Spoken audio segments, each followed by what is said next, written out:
Mother-in-law accidentally put my husband's ex's name on my B-Day cake, so I returned the favor on hers and the fallout was priceless. Let me tell you about my mother-in-law, the queen of disapproval from day one. She made it pretty darn clear that she wasn't a fan of me or our marriage. Every time she stepped into our house, it was like she had a radar for finding faults in every single thing. It's like she had a secret mission to nitpick her way through our lives. Take this one time, for instance. She told me she wanted a specific type of tea and couldn't stand anything else. I thought I'd be the perfect host and got her that exact tea. But, oh no, that wasn't going to cut it for Her Majesty.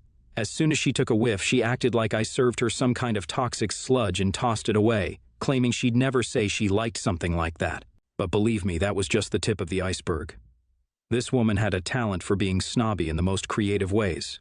She dropped snarky comments about my cooking, my choice of clothes, and even the way I decorated our home. It was like she had a personal vendetta against me. You'd think my husband would put his foot down and stand up for me, right? Well, he did try. And failed. He'd always try to smooth things over, explaining to her that she needed to respect our choices and accept me as part of the family. But she just wouldn't budge. It was like she wanted to be the gatekeeper of the family and decided that I didn't cut it. I mean, who does that? We were supposed to be a family, but she acted like I was some kind of intruder. So I couldn't believe my ears when I found out that my mother-in-law, of all people, had planned a surprise birthday for me.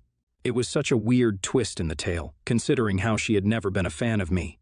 I had mixed feelings, wondering if this was some kind of elaborate prank or if she was genuinely trying to make amends. Little did I know that this birthday surprise would turn out to be anything but pleasant. The day started with all the regular birthday cheer, balloons, decorations, and smiles all around. I tried my best to put aside my reservations and enjoy the moment. But then came the truth, the birthday cake. As they brought out the cake, I was excited to see what it looked like. But imagine my shock when I saw my husband's ex's name spelled out in big, bold letters instead of mine. I mean, seriously, how could this be happening? I glanced at my mother-in-law, trying to comprehend what was going on. She had this smirk on her face like she was hiding something. And then she casually mentioned that she misspelled my name because she was getting old and forgetful. Yeah, right. It was clear as day that she did it on purpose. I mean, who misspells their own daughter-in-law's name and writes the name of the ex on her birthday cake? It was like a cruel joke, and I couldn't believe she had stooped this low.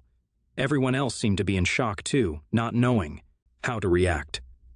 I tried my best to keep my composure, but deep down I was hurt and angry. It was hard not to take it personally, especially after all the snide remarks and disapproval I had endured from her.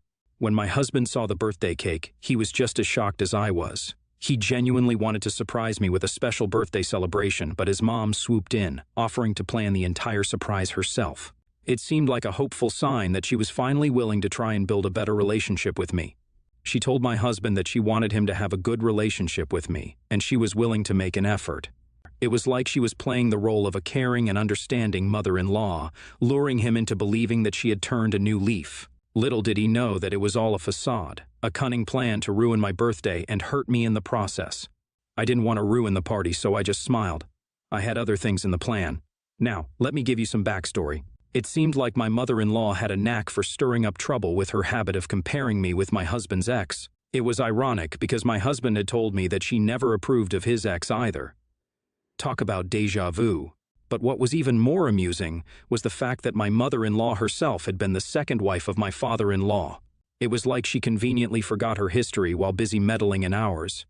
The irony was too real. The story of my father-in-law was a mystery in itself. My husband didn't know much about his other family, and I had never been given much detail either. All we knew was that my father-in-law had two families, and it seemed like his other family wanted nothing to do with this one. We heard whispers of a distant and complicated relationship with them, but the details were shrouded in secrecy.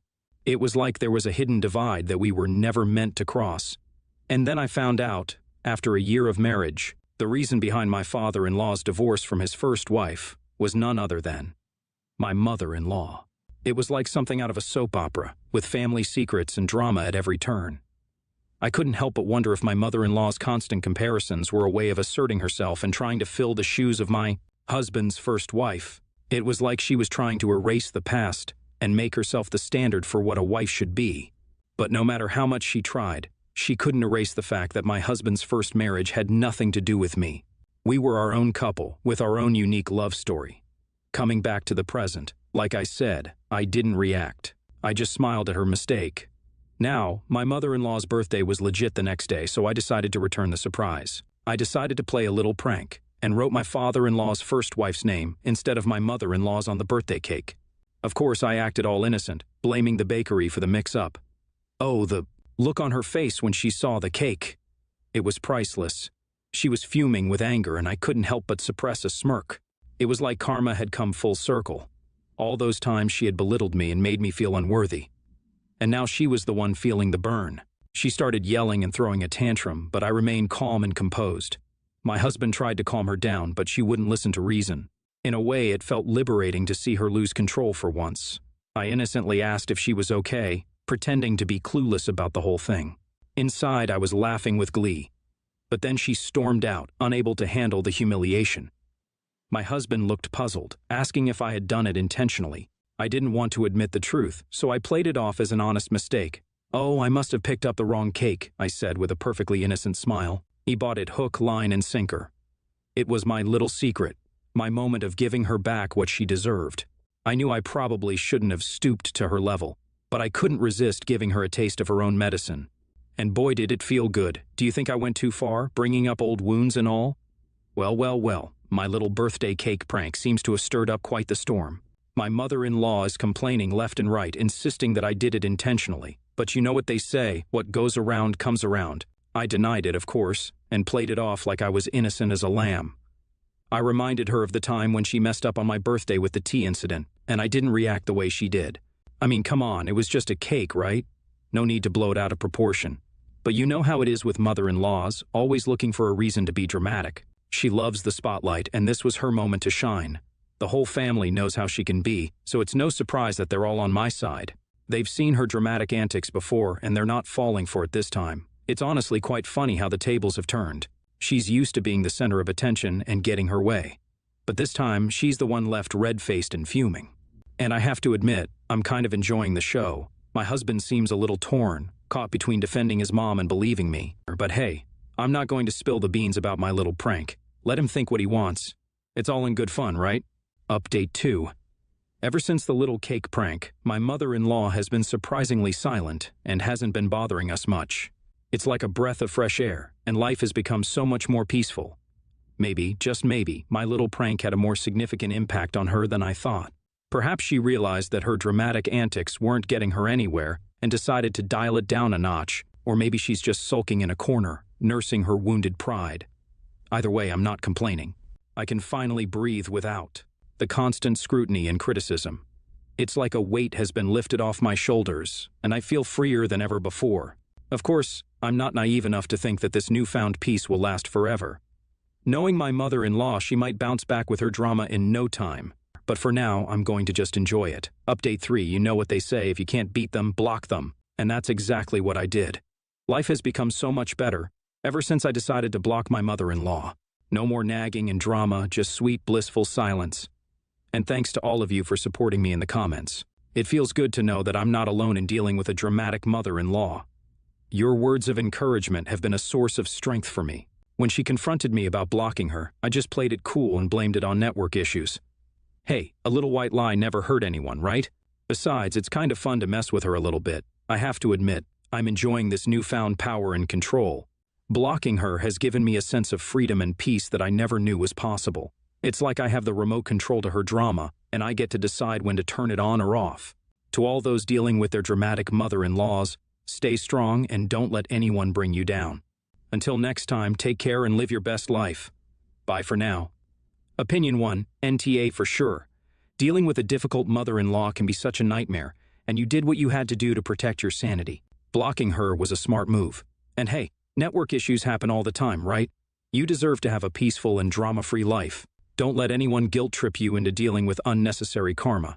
Keep doing you and enjoy the well-deserved peace. Opinion 2, NTA my girl.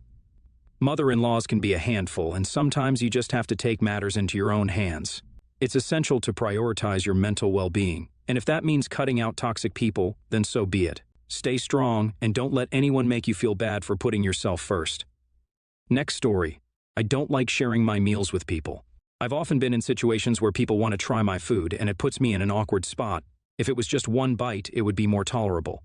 but often people will get their saliva onto cutlery and then use that to take more food. I don't want other people's saliva and microbiota contaminating my food. Gross. I'm meticulous about planning my caloric and protein intake. I log everything I eat, and if someone has eaten a part of my portion, it makes tracking my calories and macros very difficult. I'm trying to bulk up, and it bothers me when I don't meet my protein goals. If people eat a third of my protein, I'm hungry and losing potential gains. Lately, whenever I go out for a meal or order in with people, I order 2 of everything I want. I will pay for the extra portion. I'm not passing my bill on to anyone else. I'm happy to pay for the extra food. When people ask to try my food, there's an extra portion. I've gotten a few odd glances, but it's never been an issue. I don't need anyone else's food, and I really want to enjoy all of my food. If someone wants to try what I'm eating, there's a separate plate with the same exact food. If the extra portion isn't fully consumed, I have tasty takeaway or leftovers. Seems like a win-win. Recently, my cousin's sister and I went out for a steak dinner at an expensive restaurant. I always pay. I thought it best to double-check that I'd get my full steak, so I asked if she was going to try any of mine. She said yes, so I called the server and asked for an extra portion. My sister was extremely put off that I ordered another steak just because she wanted to try mine. I explained I wanted my plate full. She could have as much of the extra order as she liked, and I'd pack the rest for later. She was not happy with that. It really threw off the vibe of our meal together. We made some small talk, but it seemed like 2 annoyed strangers tolerating each other rather than family catching up. Later, I learned that my sister was extremely upset, and she has brought this up with many family members. She has said I acted like a selfish a-hole, and a few family members have agreed that not sharing with family isn't a whole move. I'm struggling to understand this. I'm sharing because I'm paying for the extra portion. I'm just not sharing my plate, but they do get to try everything I'm eating. In the situation with my sister, there was a full extra steak that I paid for, and she could have as much as she wanted. How is that selfish? I love ruining all that, but that doesn't mean I want to saliva in my food. I thought ordering more was a fair compromise, but my sister still thinks I'm an a-hole for not sharing my plate. Am I missing something here? AITA? Response 1 NTA. But how many people are asking you to share? Is it the same small group? I asked because I have gone out for dinner thousands of times in my life and been asked to share an entree maybe 20 of those times, and by my significant other no less. No is a complete sentence. And if people are not respecting your no, then stop eating out with them. There is no need to keep buying additional entrees, nor is there any expectation in polite company that you should share your food. Response 2. A lot of people aren't going to understand what you're going through, OP. I get it. Although I don't have this problem with food, I feel very strongly about people drinking from my water bottle. I don't know why every single person in my life tries to drink from it, even people who I'm not close with by any means. It's especially bothersome with family because I tell them repeatedly not to touch my water bottle. They only touch it because they're getting a drink. I don't have a problem with actually touching it, but they ignore my boundary repeatedly. I have bought every single family member the exact same water bottle, and they specifically still reach for mine. You're doing everything you can to make sure people are not getting offended, and they're getting offended because you are not letting them cross your boundary. NTA. Response 3. Yeah, NTA. You're a little obsessively weird about not sharing your food, but you found a really good solution that solves your pet peeve without making things weirder for others. Really over-the-top solution. It should be enough to simply say, I really don't like to share my food. It's just a big pet peeve I have, and people should respect that. But good on you for what you do, so I really can't wrap my head around why your sister or anyone would be upset here. Next story. This happened almost a year ago, and I still hear about it every time we have steak, so I thought I'd ask. Almost exactly a year ago, I gave birth to our son. He's fantastic in every way possible, but at the time he didn't sleep the best, and having just given birth, I was super hormonal and very tired. My mother-in-law graciously offered to spend the first week with my husband and I to help us adjust to parenthood. She's a tad intrusive, but very helpful. Our anniversary happened 3 days after bringing our very loud bundle of joy home. It wasn't the most ideal anniversary, with a lack of sleep, having doubts about breastfeeding capabilities, a baby who only sleeps 2 hours, and my mother-in-law there. But it's the life we chose. I'm a very big fan of bison steak, and so is my husband. My dad wanted to help make our anniversary special, and secretly texted my husband to see if he'd be okay with making a special dinner for me. As an anniversary present. He lives out of state, so drove up specifically to give us this gift and then left for work. I usually make steak because bison is tricky and has to be cooked at a lower temperature and is considered well done quicker than non-grass-fed beef. I also really enjoy making it. My husband knows cooking is a way I de-stress. When my dad came over with 3 T-bone bison steaks, I was really excited but super tired and told everyone we could eat after my nap. My husband and mother-in-law insisted they would make the steak for us. And wow, I started crying hysterically. I told them it wouldn't be right since they don't know how to prepare it, and it's expensive. I was afraid they would overcook it without help since neither of them really knew what to do. After some prodding, I went to bed but kept crying. I came out 30 minutes later and I was pretty nervous. I couldn't sleep just thinking about it. My husband put down the T-bone steak that had been cooked to 170 degrees, well over what a grass-fed bison should be cooked, and well done. And my mother-in-law put ketchup mixed with Worcestershire sauce in front of me and told me to eat up. I started crying hysterically and couldn't eat at all. It was like chewing. Leather and the ketchup mixture was just the final straw. They were only trying to be helpful and sweet, but I was so hormonal and sleep-deprived that I didn't handle it the best. I told my husband they ruined very expensive steaks, and here my mother-in-law said they were perfect and ate them instead. To this day, my husband brings up how I didn't eat the steak, and I tell him I was hormonal and upset by the inedible steak. AITA for crying over the steak? Response 1, NTA. 1. Postpartum hormones are no joke. 2. 170 degrees and ketchup? Who the hell does that to a steak? Response 2, NTA. And is this a pattern in your relationship? Is your husband continually relitigating old arguments? I'd just print out a bunch of info on post-birth hormones and dump it on his lap every time he tries to bring it up. Next story. I'm female, 29, and my boyfriend is male, 33. We moved to Amsterdam 1.5 years ago, and we live on the first floor of a 3-story building. If you have never been to Amsterdam, it's good to know that the buildings usually have a very small entryway and incredibly steep stairs. In our case, the size is 9 square feet. Our neighbors, male 35 and female 32 from the top floor, had one baby when we first moved in, and as of a few months ago had a second baby. Ever since we moved in, the ridiculously small entryway has had a folded stroller at the bottom of the stairs, covering half of the first step. The stroller makes it difficult to bring in groceries, to get in and out of the apartment with luggage when we're traveling, and also whenever we all receive packages. It's an all-around show.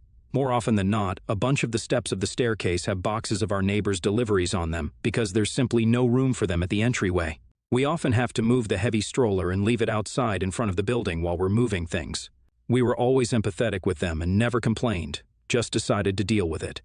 However, after their second baby was born, it became a larger problem as they started leaving their stroller open at the entryway for hours on end instead of folding it and leaning it on the wall. They also added a large umbrella and the children's tricycle, and many times leave the baby's bassinet in our little hallway too, sometimes with the baby. We would also love to leave our umbrellas and our little grocery trolley out, but we don't, as we understand it can make it hard for everyone else. By the way, no other tenants leave anything out in the entryway or their own hallway, with the exception of them.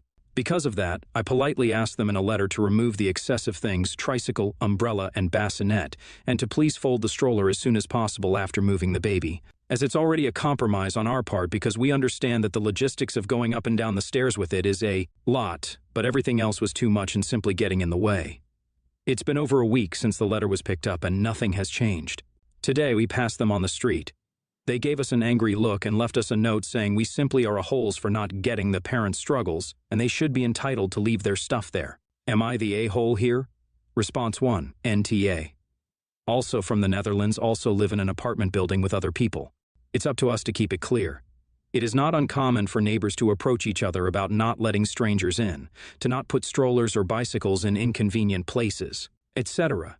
No one has more rights compared to the other, and having kids is a BS excuse. People have kids all the time and they don't make it everybody else's problem. Response 2, NTA. I think your request is reasonable. The entryway isn't a storage facility. You aren't asking them to move their things on principle. The items are making your life more difficult. The umbrella and bassinet are especially unfair as they aren't items that are used every time the parents go out with the children.